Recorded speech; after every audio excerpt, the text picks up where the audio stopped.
So we're getting ready for today's project, and I've got all the tools laid out. Hopefully I don't have to use all of them.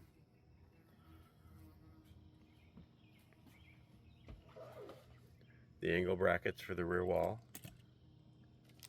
The screws to screw the angle brackets in, because we're going to not use the ones that come with it because they're way too short. We got some Loctite. It's blue Loctite even though it's in a red container. I can't quite figure that out. We've got some self-drilling screws to use inside on the angle bracket. Duct tape, razor knife, cordless drill.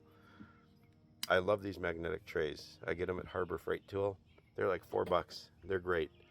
We've got a heat gun to get the back cap off, and we've got some pop rivets and a rivet gun here. Oh, and our caulk gun and some sealer. So today's repair, we're going to start with the back panels. We're going to remove this back panel and expose it and take the bottom cap off, and we're going to see, because on the inside of this wall we have a separation, and you'll see that, or you've seen it already in the other video. Coming around the back side, and we've got the other side we're going to do too. We're going to secure these both. We're not damaged any of the skirting, so that's good.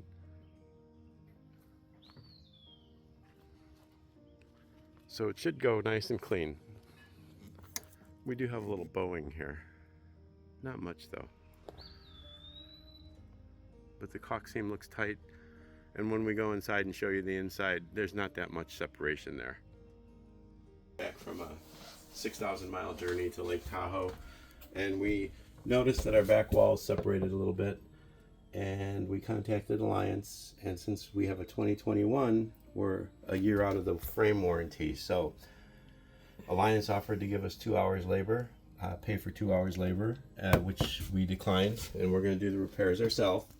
You can see that these are not the factory screws. I already replaced these screws when we heard that there was an issue with separation. What we really noticed was on our cabinet.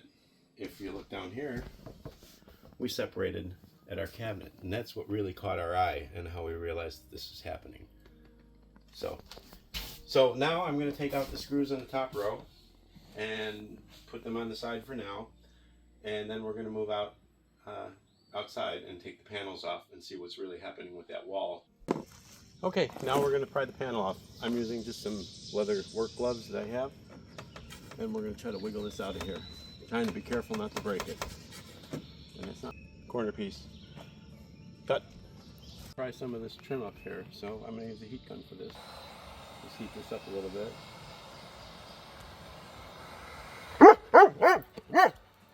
Grizzly doesn't like the heat gun. He definitely doesn't like the heat. We'll heat that up good, and then we'll pull the screw out and see if we can just pry this end cap off and pop this trim out. It's nice that all the screws are the same size. Oh, look at that. Comes right off.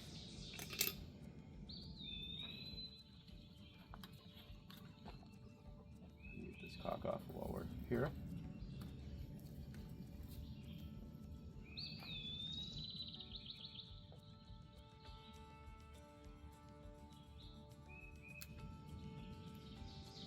Okay.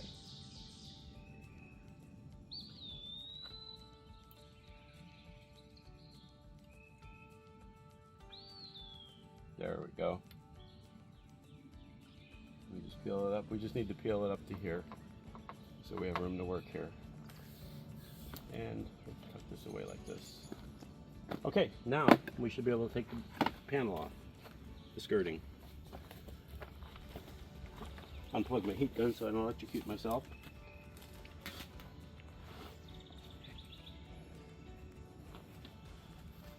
There's a piece of adhesive strip here, and I think this needs to come loose too.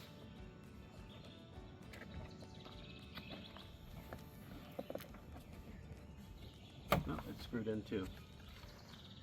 More screws. Okay, there were 4 screws or so in here. Takes a little elbow grease.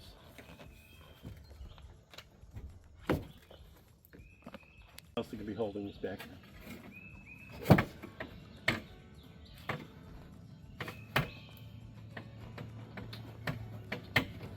This is not coming out the way.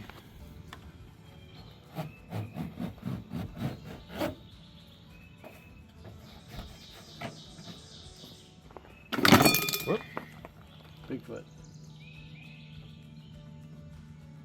After wrestling with it for a couple minutes and finding every loose thing, it's about ready to come out. And we're not going to do any repairs to the panel, so we're just going to let it hang here by the wires. And in this case, we're just going to stick it up inside here. Okay, so now we see the back wall exposed. We look in here. Let's see what we got. We're separated there. You can see that. We need to pull this wall in. It looks like it needs to come over towards me a little bit too.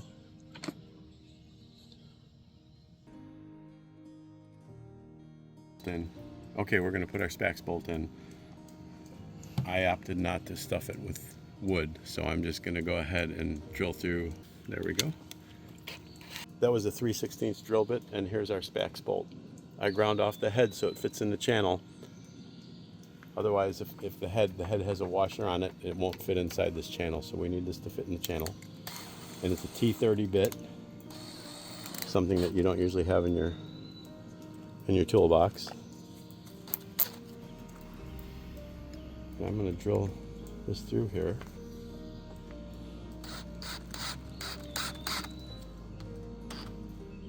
Take off the tags. And if you want to come around the side and look, we're going to go through the frame.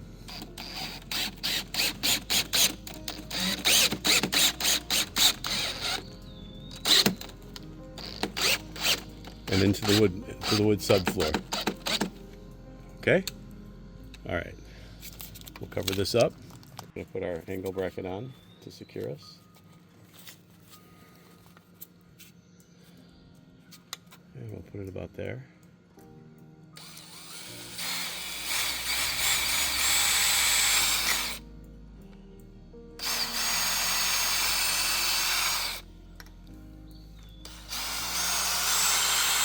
Those are 1/8" holes just to start it. And if you notice, I'm not using my impact driver. I'm using a drill. It's an adjustable drill. Impact driver will rip this apart. Ask me how I know. How do you know? Done it.